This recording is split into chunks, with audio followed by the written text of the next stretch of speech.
मोक्ष संन्यास योग. श्लोक 1. अर्जुन म्हणाला, हे महाबाहो, हे ऋषिकेशा, हे केशिनिषुम्ना, मी संन्यास आणि त्याग यांचे तत्व वेगवेगळे जाणू इच्छितो. श्लोक 2. भगवान श्रीकृष्ण म्हणाले, कित्येक पंडित काम्य कर्मांच्या त्यागाला संन्यास मानतात, तर दुसरे काही विचारकुशल लोक सर्व कर्मांच्या फळाच्या त्यागाला त्याग म्हणतात. श्लोक 3. कित्येक विद्वान असे म्हणतात की सर्व कर्मे दोषयुक्त आहेत म्हणून ती टाकणे योग्य होय, आणि दुसरे विद्वान असे म्हणतात की यज्ञ, दान आणि तपरूप कर्मे टाकणे योग्य नाही. श्लोक 4. हे पुरुषश्रेष्ठ अर्जुना, संन्यास आणि त्याग या दोहोंपैकी प्रथम त्यागाच्या बाबतीत माझा निर्णय ऐक. कारण त्याग सात्विक, राजस व तामस या भेदांमुळे 3 प्रकारचा सांगितला गेला आहे. श्लोक 5. यज्ञ, दान आणि तपरूप कर्म टाकणे योग्य नाही, उलट ते अवश्य केले पाहिजे. कारण यज्ञ, दान व तप ही 3ही कर्मे बुद्धिमान माणसांना पवित्र करणारी आहेत. श्लोक 6. म्हणून हे पार्था, अर्थात पृथापुत्र अर्जुना, ही यज्ञ, दान व तपरूप कर्मे तसेच इतरही सर्व कर्तव्य कर्मे आसक्ती आणि फळांचा त्याग करून अवश्य केली पाहिजेत. हे माझे निश्चित असे उत्तम मत आहे. श्लोक 7. निषिद्ध आणि काम्य कर्मांचा तर स्वरूपतः त्याग करणे योग्यच आहे, परंतु नियत कर्मांचा स्वरूपतः त्याग योग्य नाही, म्हणून मोहाने त्याचा त्याग करणे याला तामस त्याग म्हटले आहे. श्लोक 8. जे काही कर्म आहे ते दुःखरूपच आहे असे समजून जर कोणी शारीरिक त्रासाच्या भीतीने कर्तव्य कर्मे सोडून देईल, तर त्याला असा राजस त्याग करून त्यागाचे फळ कोणत्याही प्रकारे मिळत नाही. श्लोक 9. हे अर्जुना, जे शास्त्रविहित कर्म करणे कर्तव्य आहे, या भावनेने आसक्ती आणि फळ यांचा त्याग करून केले जाते, तोच सात्विक त्याग मानला गेला आहे. श्लोक 10.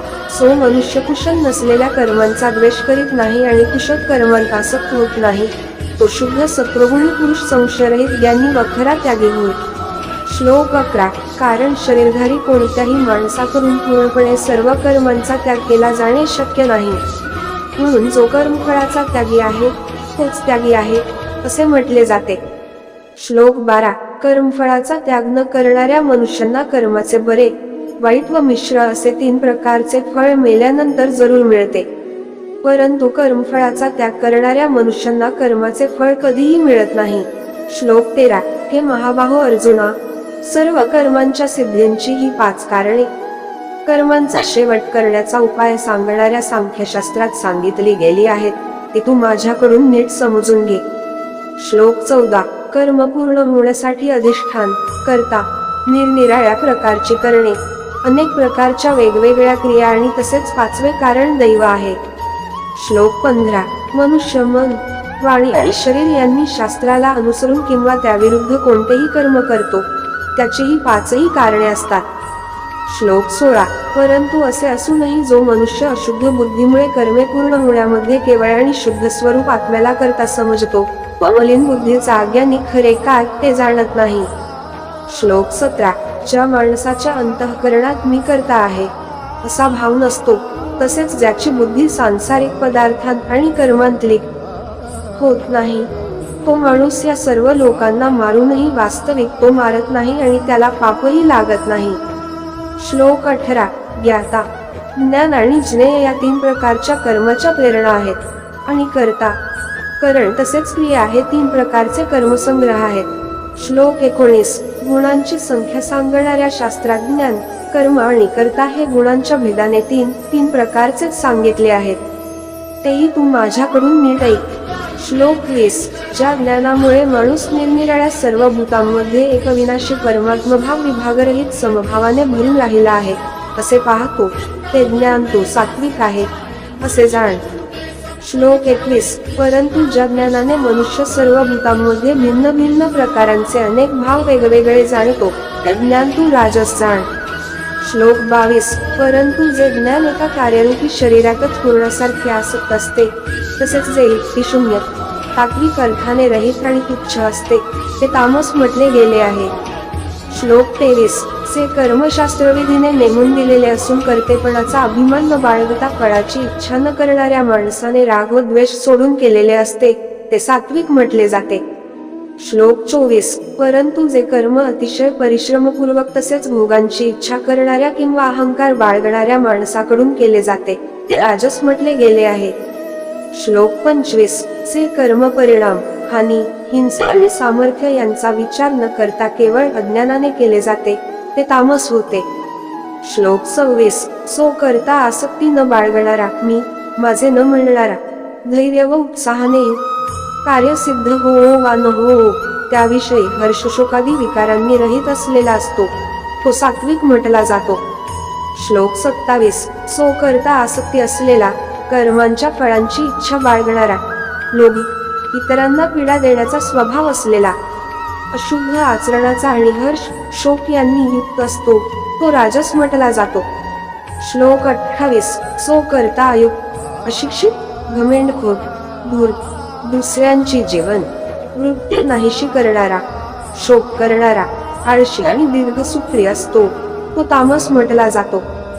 श्लोक 29. हे धनंजया अर्थात अर्जुना, आता बुद्धीचे व धृतीचेही गुणानुसार 3 प्रकारचे भेद माझ्याकडून पूर्णपणे विभागपूर्वक सांगितले जात आहेत ते तू ऐक. श्लोक 30. हे पार्था अर्थात पृथापुत्र अर्जुना, जी बुद्धी प्रवृत्ती मार्ग व निवृत्ती मार्ग, कर्तव्य व अकर्तव्य, भय व अभय तसेच बंधन व मोक्ष यथार्थपणे जाणते ती सात्विक बुद्धी होय.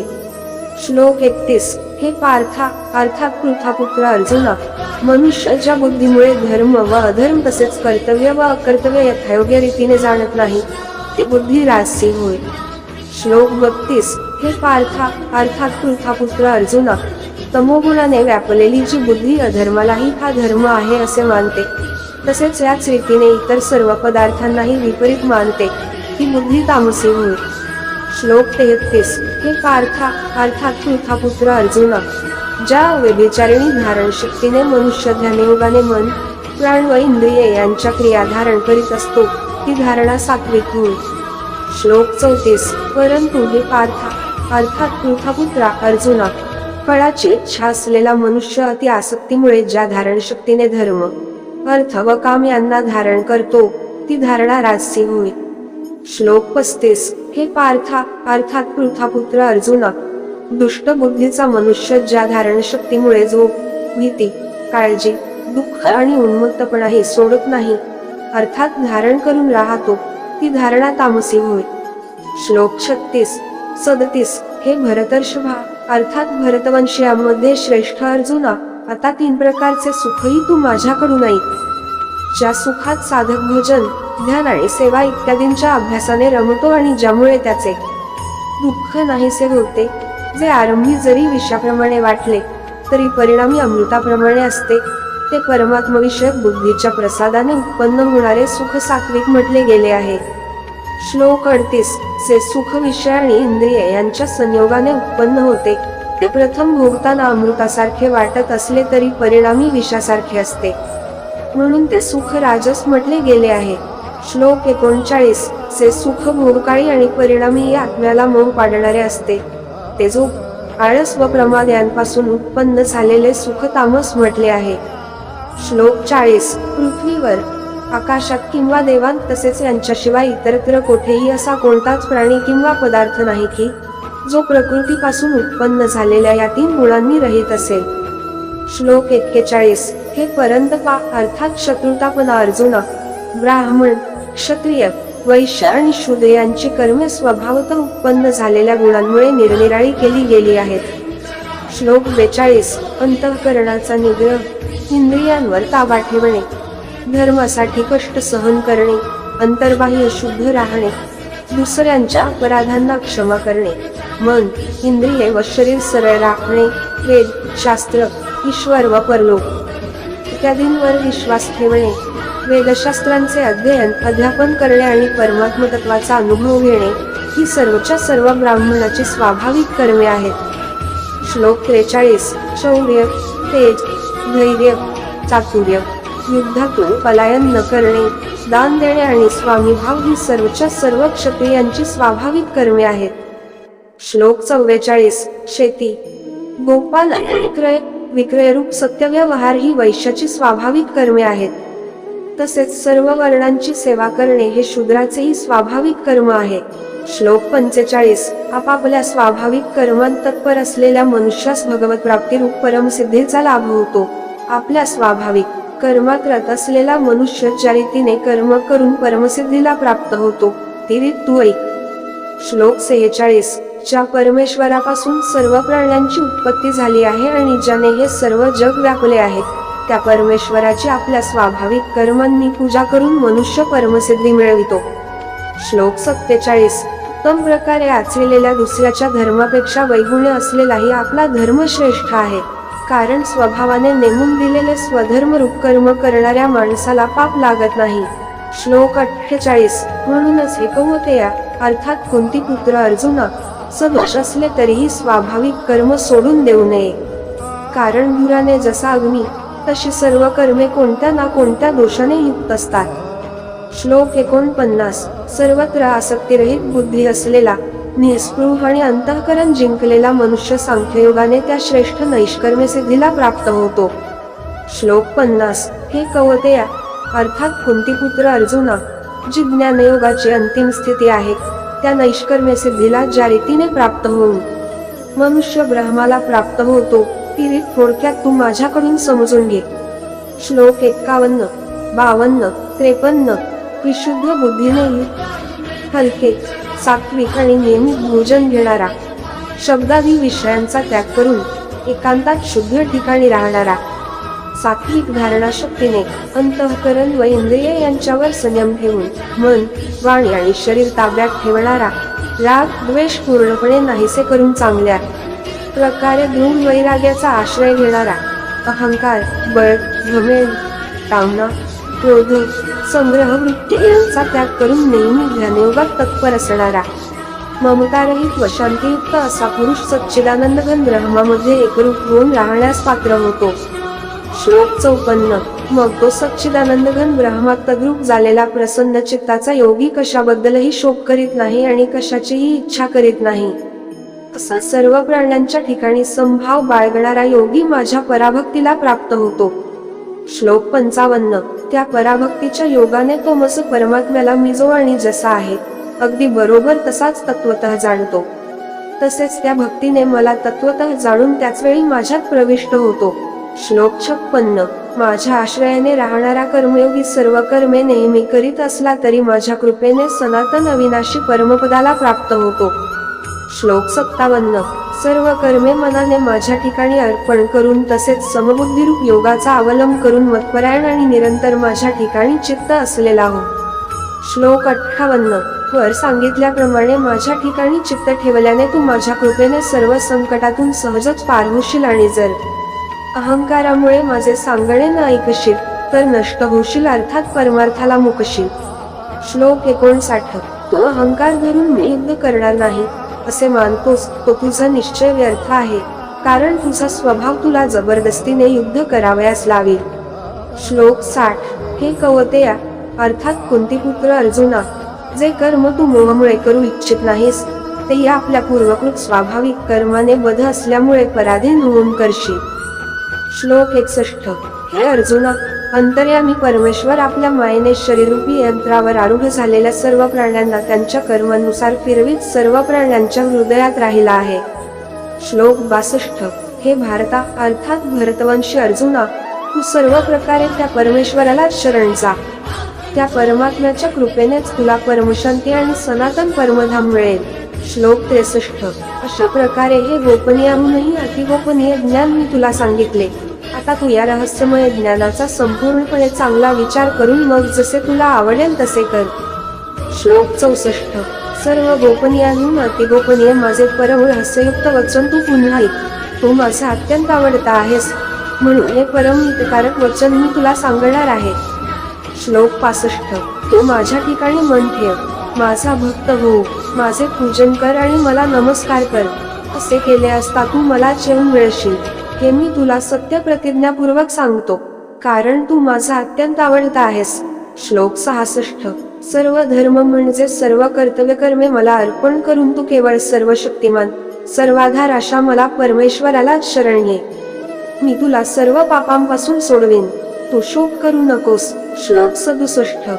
हा गीतारूप रहस्यमय उपदेश कधीही तप न करणाऱ्या माणसाला सांगू नये, तसेच भक्तिहीन माणसाला आणि ऐकण्याची इच्छा नसणाऱ्यालाही सांगू नये. त्याचप्रमाणे माझ्यामध्ये दोष पाहणाऱ्याला तर कधीही सांगू नये.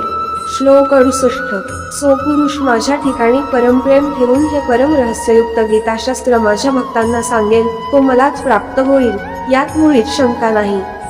श्लोक 69. माझे अत्यंत प्रिय कार्य करणारा त्याच्याहून अधिक मनुष्यात कोणीही नाही, तसेच पृथ्वीवर त्याच्याहून अधिक मला प्रिय दुसरा कोणी भविष्यकाळी होणारही नाही. श्लोक 70. सो पुरुष आम्हा दोघांच्या धर्ममय संवादरूप या गीताशास्त्राचे अध्ययन करीत, त्याच्याकडूनही मी ज्ञाने पूजित होईन, असे माझे मत आहे. श्लोक 71. सो मनुष्य श्रद्धायुक्त होऊन दोषदृष्टी न ठेवता या गीताशास्त्राचे श्रवण करेल, तोही पापांपासून मुक्त होऊन पुण्यकर्मे करणाऱ्यांच्या श्रेष्ठ लोकांना प्राप्त होईल. श्लोक 72. हे पार्था अर्थात पृथापुत्र अर्जुना, हे गीताशास्त्र तू एकाग्र चित्ताने ऐकलेस का? आणि हे धनंजया अर्थात अर्जुना, तुझा अज्ञानातून उत्पन्न झालेला मोह नाहीसा झाला का? श्लोक 73. अर्जुन म्हणाला, हे अच्युता अर्थात श्रीकृष्णा, आपल्या कृपेने माझा मोह नाहीसा झाला आणि मला स्मृती प्राप्त झाली. आता मी संशयरहित होऊन राहिलो आहे, म्हणून मी आपल्या आज्ञेचे पालन करीन. श्लोक 74. संजय म्हणाले, अशा प्रकारे मी श्री वासुदेव आणि महात्मा पार्थ अर्थात पृथापुत्र अर्जुन यांचा हा अद्भुत रहस्यमय रोमांचकारक संवाद ऐकला. श्लोक 75. श्रीव्यासांच्या कृपेने दिव्यदृष्टी मिळवून मी हा परम गोपनीय योग अर्जुनाला सांगत असताना स्वतः योगेश्वर भगवान श्रीकृष्णांकडून प्रत्यक्ष ऐकला आहे. श्लोक 76. हे महाराज धृतराष्ट्र, भगवान केशव अर्थात श्रीकृष्ण आणि अर्जुन यांचा हा रहस्यमय कल्याणकारक आणि अद्भुत संवाद पुन्हा पुन्हा आठवून मी वारंवार आनंदित होत आहे. श्लोक 77. हे महाराज धृतराष्ट्र, श्रीहरीचे अत्यंत अलौकिक रूपही वरचेवर आठवून माझ्या मनाला खूप आश्चर्य वाटत आहे आणि मी वारंवार हर्षपुलकित होत आहे. श्लोक 78. जेथे योगेश्वर भगवान श्रीकृष्ण आहेत आणि जेथे गांडीव धनुष्य धारण करणारा पार्थ अर्थात पृथापुत्र अर्जुन आहे, तेथे श्री विजय विभूती आणि अचल नीती आहे, असे माझे मत आहे.